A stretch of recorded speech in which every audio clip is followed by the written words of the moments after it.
Le 11 août à Hanoï, le Vietnam Environment et Urban Magazine ont organisé une cérémonie de remise des prix du 4e concours de dessin pour enfants, sur le thème pour l'environnement futur.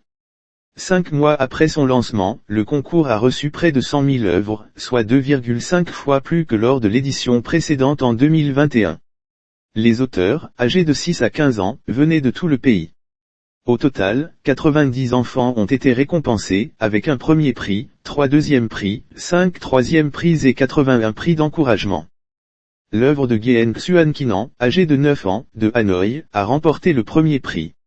Elle illustre une promenade d'enfants avec des girafes dans la forêt.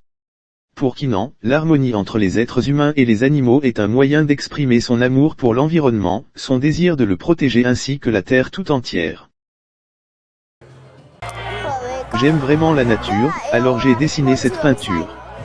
Sur cette image, moi et des enfants jouons avec des girafes. Dans la forêt, il y a de nombreux arbres et l'air est frais. Il est important de protéger l'environnement, de ne pas jeter de déchets et de prendre soin des arbres.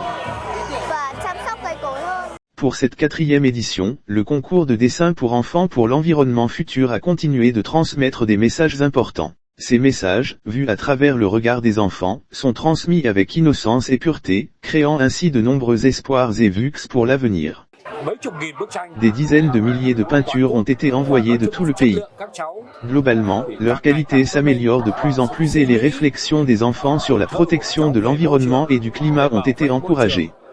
Ces peintures montrent clairement les réflexions des enfants sur l'environnement, qui ont une influence sur les adultes.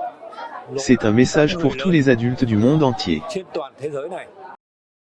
Les prochaines éditions, Vietnam Environment et Urban Magazine prévoient d'élargir l'ampleur du concours afin d'accueillir davantage d'œuvres à l'échelle nationale, en particulier celles d'enfants issus de minorités ethniques, vivant dans des régions reculées ou insulaires.